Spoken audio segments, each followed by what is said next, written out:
మీకు ముందుగానే తెలుస్తుందా లైక్ వీళ్ళకి మ్యారేజ్ అవుతుంది వీళ్ళకి అవ్వదు అని అవి కూడా మీరు చెప్పగలుగుతారా? ప్రెగ్నెంట్ తర్వాత 6th వీక్ లో సోల్ ఎంటర్ అవుతుంది. సోల్ డెసిషన్ ఏమవుతుంది, నాకు పెళ్లి కాకుండా ఉండి నేను అక్కడే భూమి మీద పుట్టి మళ్ళీ పైకి వస్తాను.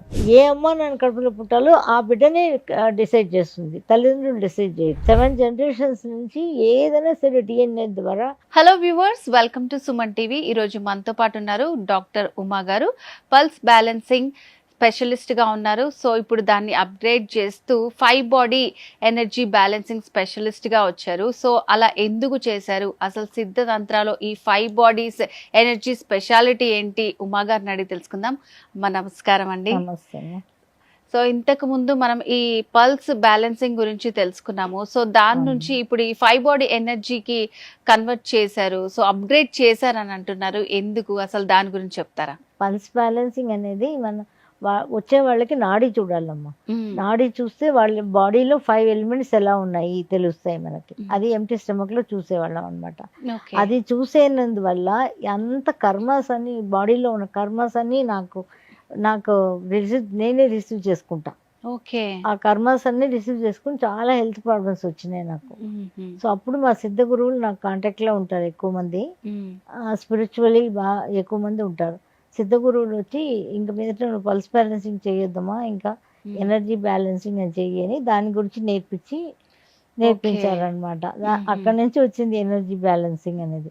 అంటే ఈ ఫిజికల్ బాడీ టచ్ చేసేటప్పుడు ఎందుకు వస్తున్నాయి నాకు అంటే, వాళ్ళ కర్మాస్ ఉన్నందువల్ల అది ట్రాన్స్ఫర్ అయిపోయింది. ఎవరో ఒక్కరిది ఉన్నా సరిపోతుంది కదా, అందరికి లేకపోయినా. కానీ మనిషికి పుట్టుకే మన కర్మ, కానీ అది బ్యాడ్ కర్మ ఉన్నా కానీ యాన్సెస్ట్రల్ కర్మ ఉంటుంది కొంతమందికి. అలా ఉంటే కానీ నాకు వెంటనే అటాక్ అయిపోతాయి అవి. ఓకే. దాంట్లో హెల్త్ బాగా సఫర్ అయ్యాను, అందుకని ఎనర్జీ బ్యాలెన్సింగ్ తీసుకొచ్చాం. ఓకే అమ్మ, మరి దానికి దీనికి డిఫరెన్స్ ఏంటి అంటారు? అంటే పల్స్ బ్యాలెన్సింగ్ అంటే ఫిజికల్ బాడీ కావాలి. మనం ఫిజికల్ బాడీలో ఆ బ్లాక్ రిమూవ్ చేయాలి. 5 ఎలిమెంట్స్ యొక్క బ్లాక్స్ రిమూవ్ చేయాలి. దీనిలో ఏంటంటే మన బాడీ పైన ఇంకా 4 బాడీస్ ఉన్నాయి. అంటే పంచకోశాస్ అంటాం కదా. ఫిజికల్ బాడీ పైన ఇంకా ఎమోషనల్ బాడీ ఉంటుంది, మెంటల్ బాడీ ఉంటుంది, ఇంటెలెక్చువల్ బాడీ ఉంటుంది, ఫైనల్ స్పిరిచువల్ బాడీ ఉంటుంది. ఈ 4 బాడీలు అక్కడ ఉంటాయన్నమాట. మన బాడీతో కలిపితే 5 బాడీస్. ఇది పంచకోశాస్, అందుకని 5 బాడీస్ అనమాట. ఇది 5 బాడీస్లో మనం ఎక్కడ తెచ్చుతున్నాం, అన్నిటికీ పరిహారం ఏంటంటే మనం ఫిజికల్ బాడీలో చూసుకుంటున్నాం. Emotional, mental and intellectual, spiritual బాడీని వదిలేస్తున్నాం. అంటే ఏ ప్రాబ్లం అయినా ఒక మనిషికి రావాలంటే ఇన్ఫర్మేషన్ సెంటర్ అంటాం. ఆ ఇన్ఫర్మేషన్ సెంటర్కి వచ్చి అలా మన లోపల నుంచి వస్తుంది అనమాట. లాస్ట్లో వచ్చేది ఫిజికల్ బాడీకి వస్తుంది. ఆ ఫిజికల్ బాడీ మాత్రం మనకు బాగుంటే చాలని చూసుకుంటున్నాం అనమాట. అందుకే పర్మనెంట్గా సొల్యూషన్స్ రావట్లేదు దేనికైనా. అందుకని సిద్ధ గురువులు ఇచ్చిన విద్య ఏంటంటే ఇది ఆ మిగతా ఉన్న 4 బాడీస్ని క్లియర్ చేస్తే ఫిజికల్ బాడీ ఆటోమేటిక్గా నార్మల్ అవుతుంది. అది అవ్వకుండా ఇది అవ్వదు. ఇప్పుడు క్యాన్సర్ వచ్చే మనుషులు కూడా 15 years ట్రావెల్ చేస్తుందట. 4 బాడీస్లో 15 years ట్రావెల్ చేస్తుంది. ఆ నెగటివ్ ఇమేజెస్ అన్నీ కూడా ట్రావెల్ చేసి అప్పుడు ఫిజికల్ బాడీకి వస్తుందట. సో ఎవరికి ఎప్పుడు ఏమొస్తుందో తెలియదు. సో ఆ 5 బాడీస్ని కూడా మన 5 బాడీస్లో 4 బాడీస్ని క్లియర్ చేసుకున్నాం అనుకోండి, ఇలాంటి ప్రాబ్లమ్స్ అన్ని రాదు అని ఇది 5 బాడీ ఎనర్జీ బ్యాలెన్సింగ్ అని నేర్పించారనమాట. అది చేస్తున్నాం. సో అంటే ఇప్పుడు ఈ పల్స్ బాడీ దాని వల్ల మీకు చాలా ప్రాబ్లమ్స్ వచ్చాయి. సో అంటే ఇప్పుడు మీరు చెప్పినట్ట ఈ పల్స్ బాడీ దాని ద్వారా కాకుండా ఈ 5 బాడీ ఏదైతే ఉందో, సో దాని ద్వారా కూడా ప్రాబ్లమ్స్ అన్ని కూడా క్లియర్ చేయొచ్చు అంటారు. సో అమ్మ, అంటే ఈ మధ్య కాలంలో ఎక్కువగా మనము వింటున్నాం ఏంటంటే, ఈ జనరేషన్ వాళ్ళంతా కూడా ఎక్కువ మ్యారేజెస్ కి ఇంపార్టెంట్ ఇవ్వట్లేదు. ఫస్ట్ ఆఫ్ ఆల్ అసలు దాని వల్ల ఏంటంటే పేరెంట్స్ కొంచెం సఫర్ అవుతున్నారు. సో మ్యారేజ్ చేసుకోను అనడానికి, దాని మీద ఇంట్రెస్ట్ లేకపోవటానికి, సింగిల్ గానే ఉండడానికి కూడా ఎక్కువ ఇష్టపడుతున్నారు. సో మ్యారేజ్ జరిగినా కూడా హ్యాపీగా ఉండరేమో అని ఆలోచిస్తూ ఉన్నారు. సో దాని ప్రభావం ఏంటంటే లైక్ ఇంతకు ముందు వాళ్ళ ఫ్రెండ్స్ లో గానీ రిలేటివ్స్ లో గానీ అలా ఉండడం, మేము హ్యాపీగా ఉండాలి, పెళ్లి చేసుకుంటే బాధ వచ్చేస్తుందని అలా ఫిక్స్ అయిపోతున్నారు. సో ఇలాంటి థాట్స్ ని కూడా మనం ఏమన్నా చేంజ్ చేయొచ్చు అంటారా? చేయొచ్చమ్మా, డెఫినెట్. ఇవన్నీ కూడా ఫిజికల్ బాడీలో ఉంది. ఫిజికల్ బాడీకి మాట్లాడుతున్నారు, కానీ ఈ 4 బాడీ నుంచే ట్రాన్స్ఫర్ అవుతుంది. మీ ఆరా ఒకటి ఉంటుంది, మీ చక్రాస్ ఉంటాయి, మీ యొక్క 9 ప్లానెట్స్ ఉంటాయి, దానిపైన ఇంకా గ్రహాల ఎఫెక్ట్స్ ఉంటాయి. 9 ప్లానెట్స్ గ్రహాల ఎఫెక్ట్స్ ఉంటాయి, కర్మ ఉంటుంది, యాన్సెస్ట్రల్ కర్మ ఉంటుంది, దానిపైన యూనివర్స్ 5 ఎలిమెంట్స్ ఉంటాయి, దానిపైన యూనివర్స్ ఉంటాయి. ఇన్ని ఉన్నాయన్నమాట. గ్రహాల ఎఫెక్ట్ ఉన్నా కానీ మన చక్రాల ఎఫెక్ట్ ఉంటే అది మన ఫిజికల్ బాడీలో చూసేస్తాం. సో ఇప్పుడు 9 ప్లానెట్స్ యొక్క ఎఫెక్ట్ ఉన్నా కానీ, లేకపోతే మన కర్మాస్ ఉన్నా కానీ, యాన్సిస్ట్రల్ కర్మ ఉన్నా కానీ, ఇలా ఏది ఉన్నా కానీ అది 4 బాడీస్లో ట్రావెల్ అవుతూ ఉంటాయి కదా. అప్పుడు వీళ్ళకి ఆ థాట్స్ వచ్చేస్తాయి ఆటోమేటిక్గా. అది నెగిటివ్ ఇంపాక్ట్స్ అనమాట. ఆ నెగిటివ్ ఇంపాక్ట్స్ వీళ్ళు బాడీలో ఎలా వస్తాయి? ఎవరికో పెళ్ళి అయింది, నా ఫ్రెండ్కి, వాళ్ళు సరిగ్గా లేదు, వాళ్ళు డైవర్స్ తీసుకున్నారు, మగ కానీ ఆడ కానీ ఏదర్ దిస్ ఆర్ దట్, ఎవరైనా వాళ్ళు బాగుండట్లేదు, అందువల్ల నాకు కూడా ఇలా అవుతుందేమో అన్న ఒక భయం అనమాట. ఆ భయం వద్దనేస్తారు వీళ్ళు పెళ్ళి. అండ్ ఆల్సో రెస్పాన్సిబిలిటీ ఎక్కువ తీసుకోవాలి కదా మ్యారేజ్ అయినాక. మగ అయినా ఆడైనా రెస్పాన్సిబిలిటీ, ఆ రెస్పాన్సిబిలిటీ వీళ్ళకి ఇష్టం ఉండదు. అలా సోషల్ లైఫ్లో నుంచి కానీ ఇలాంటివన్నీ చూస్తూ చిన్నప్పటి నుంచి వాళ్ళ ఇంటి వాతావరణం చూస్తూ ఉంటారు. రిలేషన్స్లో చాలా మందిని చూస్తూ ఉంటారు. పెళ్ళైతే నాకు బాధ అని ఎవరైనా చెప్పారనుకోండి, ఆ ఇంపాక్ట్ వీళ్ళ మైండ్లో పడిపోతాయి అన్నమాట. అప్పుడు మనకు కూడా వద్దు, మనం కూడా ఎందుకు పెళ్లి చేసుకుని మళ్ళీ బాధపడ్డం అనేసి వీళ్ళు ఇంకా పెళ్ళి వద్దు అని అంటారు. అంటే దానికి కారణాలు ఏంటంటే ఈ గ్రహ ప్రభావాలు అండ్ 4 బాడీస్లో ఉన్న ఎనర్జీ లెవెల్స్ అనమాట. అది ఫిజికల్ బాడీకి ట్రావెల్ అయ్యేప్పుడు వీళ్ళు ఇట్లా మాట్లాడతారు. ఓకే. సో అమ్మ, మరి ఇట్లాంటి సిమ్టమ్స్ కానీ సో వద్దు అని ఆల్రెడీ ఫిజికల్గా చెప్పేస్తున్నారు, వాటిని మనం ముందుగానే కనిపెట్టి సో ఏదన్నా స్టాప్ చేయడానికి ఉంది అంటారా? ఉందమ్మా, డెఫినెట్గా ఉంది. అంటే ఒక ఏజ్ రాగానే ఇప్పుడు 23 అనుకోండి, అప్పుడంతా 18 years లోపల చేసేసేవాళ్ళు కదా. ఇప్పుడు ఆ 20 పైన వీళ్ళు పెళ్లి సంబంధాలు చూస్తున్నారు అంటే వీళ్ళకి అప్పుడే ఏంటంటే ఏ అబ్బాయి వచ్చినా కానీ, మగ ఆడవాళ్ళు అనుకోండి, ఏ అబ్బాయి వచ్చినా కానీ ఆ అబ్బాయిలో ఏదో ఒక లోపం వెతుకుతారు.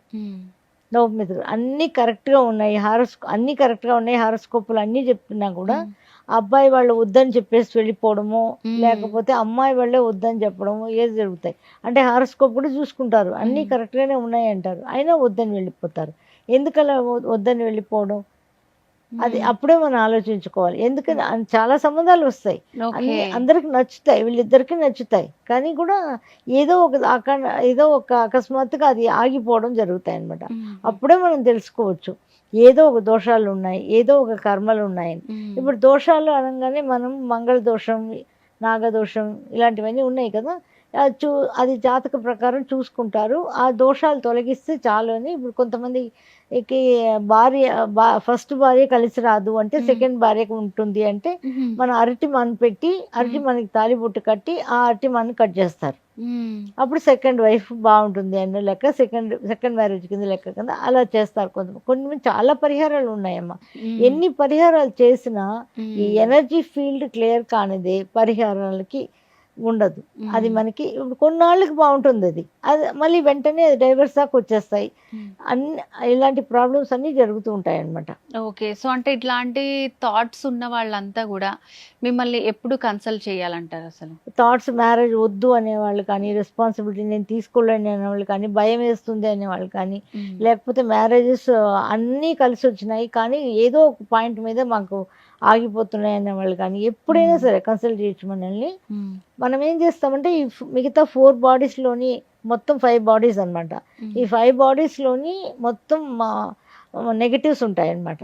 అది ఏమేమి ఉంటాయి? మన యాన్సెస్ట్రల్ కర్మ ఉంటుంది, మన కర్మ ఉంటుంది, ప్రీవియస్ బర్త్ కర్మ ఉంటుంది, ఇన్ని ఉంటాయి, పాస్ట్ లైఫ్ కర్మ ఉంటుంది, దోషాలు ఉంటాయి. ఇవన్నీ అన్నిటినీ తొలగించేయచ్చమ్మా. అన్నిటిని తొలగిస్తే ఆటోమేటిక్గా వాళ్ళకి ఒక 5th day 7th day అని చెప్పచ్చు. ఏదో ఒక కొత్తగా ఇంతవరకు రానిదన్నీ కూడా వస్తాయన్నమాట. మ్యాట్రిమోనియల్లో చూస్తే ఎవరో కాల్ చేయడాలు ఇలాంటివన్నీ వస్తాయి. వీళ్ళిద్దరికి నచ్చాయి. అది క్లియర్ చేయాలమ్మా ఫస్ట్ ఆఫ్ ఆల్. ఎవరు చేయట్లేదు అది. ఇప్పుడు మనం దోషం అంటే దోషానికి మాత్రం పరిహారాలు చేసేస్తున్నారు. అది ఫిజికల్ బాడీ వరకే ఉంటుంది కదా, మన ఎనర్జీ బాడీస్లో వెళ్ళవు కదా. కాబట్టి ఎనర్జీ బాడీస్లో ఆటోమేటిక్గా ఎనర్జీ బాడీ అన్నీ కూడా క్లియర్ చేసి దోషాలన్నీ క్లియర్ చేసాం అనుకోండి, ఆటోమేటిక్గా పెళ్ళి అవుతాయి. ఓకే అమ్మా, మరి ఇప్పుడు ఇట్లా మీ దగ్గరికి వచ్చి ఎవరన్నా వాళ్ళ థాట్ ప్రాసెస్ చేంజ్ చేసుకొని సో మ్యారేజ్ పైన కానీ సో వాళ్ళ బిహేవియర్ బాగోకపోయినా ఎవరన్నా చేంజ్ అయిన వాళ్ళు ఉన్నారా? ఉన్నారమ్మా, ఉన్నారు, చాలా మంది ఉన్నారు. ఎగ్జాంపుల్ ఒకటి చెప్తాను. ఒక 36 years అయిపోయింది ఒక అమ్మాయికి. ఆ అమ్మాయి డాక్టర్ అన్నమాట. కానీ వాళ్ళ ఇంట్లో ఒకటే పిల్ల. సో ఆస్తి అంటారా, విపరీతమైన ఆస్తి ఉంటుంది అనమాట వాళ్ళకి. ఒకటే ఆడపిల్ల. లండన్లో ఉంటుంది అమ్మాయి, చదువుకుంటే అక్కడే ఉంటుంది, అక్కడే పని చేసుకుంటూ ఉంటుంది అనమాట. ఇండియాకి రాదు ఎక్కువగా, ఎప్పుడో ఒకసారి వస్తుంది. అసలు వాళ్ళు పెట్టని మ్యాట్రిమోనియల్ లేదు, ఎక్కడ చెయ్యని పరిహారాలు లేవు. గుళ్ళు తమిళనాడులో కుంభకోణం దగ్గర చాలా గుళ్ళు ఉంటాయి. కుంభకోణం దగ్గర వెళ్తే అక్కడ చాలా గుళ్ళు, అక్కడ పరిహారాలు ఉంటాయి అన్నమాట. అవన్నీ చేసి చేసి చేసి అలసిపోయారు వాళ్ళు. అప్పుడు ఒకరోజు మాట్లాడుతుంటే ఎందుకు ఇలాగా అవ్వట్లేదు, నాకు అర్థం కాలేదు అని చెప్పింది అనమాట వాళ్ళ మదర్. అలా చెప్పగానే మనం ఇది ఎనర్జీ బ్యాలెన్సింగ్ చేసిన తర్వాత ఆ అమ్మాయికి మ్యారేజ్ ఫిక్స్ అయిపోయింది, మ్యారేజ్ కూడా అయిపోయింది. ఇప్పుడు దే ఆర్ హ్యాపీ అనమాట. అసలు అవుతుందని అంటారు ప్రతి వాళ్ళు కూడా, కానీ దగ్గరికి వచ్చేప్పటికి ఏదో ఒకటి బ్రేక్ అయిపోతుంది. సో అంటే వాళ్ళ పేరెంట్స్ వచ్చి మిమ్మల్ని కలిసారు. చేశారు. సో అమ్మాయిలు ఇట్లా దూరంగా ఉన్న, ఎవరన్నా దూరంగా ఉన్నా కూడా ఇప్పుడు చేయొచ్చమ్మా, దూరంగా ఉన్నా పర్వాలేదు, మనం వీడియో కాల్లో చేయొచ్చు. వీడియో కాల్ ఉంటే. సో ఇప్పుడు ఏంటంటే టచ్ చేయాలి అట్లా ఎంత ఏం లేదు. అందుకే పల్స్ బ్యాలెన్సింగ్ నుంచి ఎనర్జీ బ్యాలెన్సింగ్ వచ్చింది. మనం ఈ 4 bodies, మిగతా 4 bodies చేసాం అనుకోండి, 5th body అయినా మన ఫిజికల్ బాడీలో అదే ఆటోమేటిక్గా జరిగిపోతూ ఉంటాయి. ఇప్పుడు ఇన్నాళ్ళు ఏం సొల్యూషన్ లేదు అనుకునే వాళ్ళకి కూడా సొల్యూషన్ ఈజీగా దొరుకుతాయి అన్నమాట. సో అమ్మ, అంటే ఇప్పుడు మ్యారేజెస్ అనే కాకుండా సో ఇంకా ఎట్లాంటి వాటన్నిటికీ సొల్యూషన్ ఉంటుంది అంటారు? ఇది మన కెరియర్ గ్రోత్కి ఉంటుంది. ఇప్పుడు ఏం కావాలమ్మా, మనకి హెల్త్ కావాలి, వెల్త్ కావాలి, సక్సెస్ కావాలి, కెరియర్ గ్రోత్ కావాలి, ఇంతే కదా మనిషికి కావాల్సినది. వెల్త్ అంటే అన్ని మనకు కావాల్సినవి కావాలి. ఇంకా దానిలో నాకు ఇంత కావాలి అంత కావాలి అనేది ఏమి ఉండదు అనమాట. అన్నీ కూడా హెల్త్, వెల్త్, ఇంకా సక్సెస్, ఇంకా కెరియర్ ఓరియంటెడ్. ఏదైనా నెగిటివ్ కర్మాస్, ఇప్పుడు కొన్ని ఇంట్లో అంటారమ్మా, మాకేదో చేతబడి చేశారు, మాకు నెగిటివ్ కర్మాస్ ఉన్నాయి అని అంటారు కదా, అవి కూడా తీసేయచ్చు. అవి ఇన్ఫర్మేషన్ ఫీల్డ్లో ఉంటాయి. అవన్నీ క్లియర్ చేసామంటే వీళ్ళకి మార్పులు వచ్చేస్తాయి, చాలా తొందరగానే వచ్చేస్తాయి అనమాట. మనం చేసిన తర్వాత ఒక 5th day నుంచి రావడం మొదలు పెడతాయి చేంజెస్. ఇప్పుడు ఫిజికల్ బాడీలో ఉంటే హెల్త్ కోసం అనుకోండి, హెల్త్ కోసం మనం అన్నీ చేయలేమమ్మా. ఇప్పుడు కొన్ని ప్రాబ్లమ్సే మనం చేయగలం ఇక్కడ. ఎందుకంటే కొంతమంది ఇది నేను భరించి వస్తాను, ఇది నేను అనుభవించి వస్తానని భూమికి వస్తారు. డిసీజ్ని ఆ కర్మని మనం తీయకూడదు. అలా వచ్చే సోల్స్ ఉంటాయన్నమాట. అలా వచ్చే సోల్స్ వచ్చి నేను ఈ ప్రాబ్లంతో నేను అనుభవించి నేను పైకి వస్తాను మళ్ళీ అని వచ్చే సోల్స్ ఉంటాయన్నమాట. అలాంటి వాటికి సొల్యూషన్ దొరకదు. అలాంటి కర్మని మీకు కూడా మేము రిలీజ్ చేయము. అది మాకు తెలిసిపోతుంది, ఏది స్ట్రబర్న్ కర్మ ఉంది, ఏది నార్మల్ కర్మ ఉంది తెలిసిపోతుంది. అప్పుడు ఆ స్ట్రబర్న్ ఉన్న కర్మని మనం చెక్ చేస్తాం. ఇది ఉండి తీరాలన్నా అంటే ఇది ఉండి తీరాలని వచ్చింది అంటే మనం టచ్ చేయం. అలాంటి వాటికి టచ్ చేయమన్నమాట. అంటే నార్మల్గా ఫిజికల్ బాడీకి ఏంటి, ఇప్పుడు ఎవరికైనా ఏ డాక్టర్ దగ్గరికి వెళ్ళాలి, ఏం చేయాలి అనే ఒక ఆలోచన లేకుండా ఉన్న వాళ్ళకి ఫిజికల్ బాడీలో సొల్యూషన్స్ దొరుకుతాయి వాళ్ళకి. సో అంటే ఇదంతా కూడా సిద్ధతంత్రాలో ఒక భాగమే అంటారా? అవునమ్మా. ఓకే. సిద్ధ గురువు ఇచ్చారు కాబట్టి సిద్ధతంత్ర అని పెట్టామన్నమాట. Siddhatantra 5 body energy balancing. Siddhatantra 5 body energy balancing. So present అయితే మనం ఈ రోజు పెళ్లిళ్ళు కాని వాళ్ళు, సో పేరెంట్స్ ఎవరైనా సఫర్ అవుతున్నా, లేకపోతే వాళ్ళకే అట్లా అనిపించినా, కొంతమంది ఏంటంటే మంచి లైఫ్ ఉంటదో లేదో అనే డౌట్ ఉన్న వాళ్ళు కూడా మిమ్మల్ని కన్సల్ట్ చేసేసి అన్ని క్లియర్ చేసుకోవచ్చు. ఇప్పుడు అమ్మాయి అబ్బాయి ఇద్దరు ఫోటో ఉంది అంటే ఫోటోని చూసి కూడా మనం చెప్పొచ్చు. ఓకే. వీళ్ళిద్దరికి ఎనర్జీ లెవెల్ బాగానే ఉన్నాయి అంటే మనం జాతకాలు అవి చూడం, ఎనర్జీ లెవెల్స్ చూస్తాం. ఓన్లీ ఎనర్జీ లెవెల్స్ మాత్రమే చూస్తారు. అంటే ఆడ అంటే ఇన్ని ఎనర్జీ, మొగ అంటే యాంగ్ ఎనర్జీ, వీళ్ళ ఎనర్జీస్ ఎలా ఉన్నాయి, వీళ్ళు సెట్ అవుతుంది. చాలా మంది హస్బెండ్ అండ్ వైఫ్ ఒక్కొక్క బెడ్రూమ్ లో ఒక్కొక్కరు పడుకుంటారు, ఇవన్నీ ఉన్నాయి. ఇన్ అండ్ యాంగ్ కలిస్తేనే అమ్మా పాజిటివిటీ అన్ని కూడా. అమ్మ, ఇప్పుడు చాలా మందికి, కొంతమందిలో చూస్తుంటాం మనం, ఒక 100 members లో కొంతమంది అన్నా సరే పెళ్లి చేసుకోకుండా ఉండిపోతుంటారు ఒక అవును. 4-5. అవును. ఈ మధ్య కాలంలో చూస్తే ఎక్కడ చూసినా వాళ్ళే కనిపిస్తున్నారు. అవును. అంటే మీకు ముందుగానే తెలుస్తుందా లైక్ వీళ్ళకి మ్యారేజ్ అవుతుంది, వీళ్ళకి అవ్వదు అని, అవి కూడా మీరు చెప్పగలుగుతారా? చెప్తామమ్మా, అది కూడా చెప్పేయచ్చు మనం. మ్మ్. అవుతుంది అవ్వదు. అవుతుంది అంటే ఎంతవరకు ఆ కర్మ, వాళ్ళ కర్మాస్ ఎలా ఉన్నాయి, వాళ్ళ యాన్సెస్ట్రల్ కర్మాస్ ఎలా ఉన్నాయి, వాళ్ళ గ్రహ దోషాలు ఎలా ఉన్నాయి, ఇవన్నీ చెక్ చేసి క్లియర్ చేసేస్తాం. అవ్వదు అంటే కూడా అది స్టబ్బన్, వాళ్ళు సోల్ డెసిషన్ అనమాట. అది వాళ్ళు ఆ డెసిషన్తోనే వస్తారు. నాకు పెళ్లి కాకూడదు, నేను పెళ్లి చేసుకోకుండా ఈ జన్మలో ఉండి నేను పైకి వస్తాను అని ఆ డెసిషన్ తీసుకుని వాళ్ళు వస్తారు. అది కూడా తెలిసిపోతాయి, అది కూడా చెప్పేస్తాం. అవ్వుతుంది అవ్వదు అనేది కూడా చెప్పేస్తాం ఫుల్ గా. సో అంటే ఇంకా వాళ్ళని ఏది వాళ్ళకి లేనిది ఏమీ చెప్పాల్సిన అవసరం లేదు. ఇంకా అవ్వదు అంటే వాళ్ళ అవ్వదు, ఇంకా అవ్వదు అంటే అవ్వదు అంతే. దానికి ఇంకా ఎంత కర్మ మార్చినా అది జరగదు. కర్మ కొన్ని స్టబర్న్ కర్మ ఉంటుందమ్మా, ఆ కర్మని మనం మార్చకూడదు కూడా. సో అమ్మ అంటే ఇప్పుడు వాళ్ళ పేరెంట్స్ ఉన్నారు కదా, సో ఇది వాళ్ళ నుంచి వస్తుందంటారా లేకపోతే వాళ్ళకే వస్తుందా లేకపోతే? అలా కాదమ్మా, ఇప్పుడు ఒక సోల్ వచ్చి ఆడవాళ్ళు కడుపులో ప్రెగ్నెన్సీ అనే తర్వాత 6th వీక్లో సోల్ ఎంటర్ అవుతుంది. ఆ సోల్ ఎవరైనా ప్రీవియస్ బర్త్లో ఎలా చనిపోయారో దాన్ని బట్టి ఉంటుంది అనమాట, ఏ సోల్ ఎంటర్ అయిందో. ఆ సోల్ ఏంటంటే స్ట్రాంగ్ డెసిషన్స్ ఏమేమి తీరకుండా పోయారో అదే. ఫర్ ఎగ్జాంపుల్ చెప్తాను, ఒక పండు, ఆరెంజ్ పండు తినాలి అనుకున్నాం అనుకోండి, అది తినే లోపల మనం చచ్చిపోయాం అనుకోండి, అప్పుడు డెఫినెట్గా నెక్స్ట్ బర్త్లో ఆరెంజ్ పళ్ళు విపరీతంగా లైక్ చేస్తాం. అన్ని చాలా ఉన్నాయి నెక్స్ట్ బర్త్ గురించి మనకి. ఆరెంజ్ అంటేనే అంత ఇష్టం, అంత తింటూనే ఉంటాం అనమాట ఆరెంజ్ పళ్ళు అయితే మాత్రం. అలా వీళ్ళు సోల్ డెసిషనే ఏమవుతుంది, నాకు పెళ్లి కాకుండా ఉండి నేను అక్కడే భూమి మీద పుట్టి మళ్ళీ పైకి వస్తాను అని సోల్ డెసిషన్ తీసుకుంటుంది ఒకటి. అప్పుడు ఏ అమ్మ నాన్న కడుపులో పుట్టాలని డెసిషన్ తీసుకుంటుంది. అదే ఏ అమ్మ నాన్న కడుపులో పుట్టాలో ఆ బిడ్డనే డిసైడ్ చేస్తుంది, తల్లిదండ్రులు డిసైడ్ చేయరు. బిడ్డనే డిసైడ్ చేస్తుంది అమ్మ నాన్నని. ఎందుకంటే ఆ స్టోరీ అక్కడ జరగాలి కాబట్టి అలా డిసైడ్ చేసుకుంటుంది అనమాట. ఇంకా అమ్మ నాన్న కార్మిక్ వస్తాయి వాళ్ళకి, ఇంకా యాన్సెస్ట్రల్ వాళ్ళు 7 జనరేషన్ నుంచి వస్తాయమ్మా. కార్మిక్ అనేది ఏంటి 7 జనరేషన్ అనమాట ప్రతి వాళ్ళకి. 7 జనరేషన్స్ నుంచి ఏదైనా సరే డిఎన్ఏ ద్వారా ఆ కార్మిక్ అనేది వీళ్ళకి వచ్చేస్తాయి అనమాట. అది సోల్ డెసిషన్ తీసుకుని ఈ బిడ్డకు వస్తుంది, అందరి బిడ్డలకి వస్తాయంటే రావు. ఎవరెవరు తీసుకుని ఆ సోల్ డెసిషన్ తీసుకుని అమ్మ నాన్నే తల్లిదండ్రులు కావాలి అనుకుని వచ్చారో అదన్నీ ఇప్పుడు ఒక సినిమా తీయాలంటే ఒక డైరెక్టర్ ఎలా స్టోరీ రాస్తారో అలా ఉంటుంది యూనివర్స్లో. మనం ప్రతిదీ మనం ఈ రోజు ఇప్పుడు వీడియో చేయాలి అన్నది కూడా యూనివర్స్లో ఉన్నదే, ప్రతిదీ యూనివర్స్లో ఉంటుంది అనమాట. సో అంటే ఇప్పుడు పేరెంట్స్ కూడా వాళ్ళు మన బేబీ ఆమె ఫ్యూచర్ గురించి వాళ్ళు ఎక్కువ బాధపడి ఎంత చేసినా ఆల్రెడీ ఆ సోల్ ఒకటి డిసైడ్ అయిపోయి ఉంటుంది, అదే జరుగుతుంది అంతే. అది సోల్ డెసిషన్ అంత స్ట్రాంగ్ గా ఉండిందంటే మనం తీయలేము, లేదంటే మనం తీసేయచ్చు ఈజీగానే. తీసేసి పెళ్లి అవ్వలేక చేయొచ్చు. పెళ్లి అవ్వడం అనేది ఇప్పుడు సిద్ధతంత్ర ఎనర్జీ బ్యాలెన్సింగ్ లో కష్టమైన పని ఏం కాదమ్మా. ఎంత స్ట్రాంగ్ ఇది ఉన్నా కూడా వీలైనంత వరకు 99% తీసేస్తాం. ఏదో 1% కి అలా ఉండదు, అవ్వదు. సో అంటే చాలా మంది అంతే పేరెంట్స్ మీ దగ్గరికి ఆశగా వస్తారు, వచ్చినప్పుడు అది అవుతుందా లేదా అనేది మీరు చాలా క్లియర్ గా చెప్పేస్తాం. అవుతుంది అంటేనే చేస్తాం, అవ్వదు అని వచ్చిందంటే మాకు ఆ కర్మ గురించి చెప్పేస్తాం ముందే.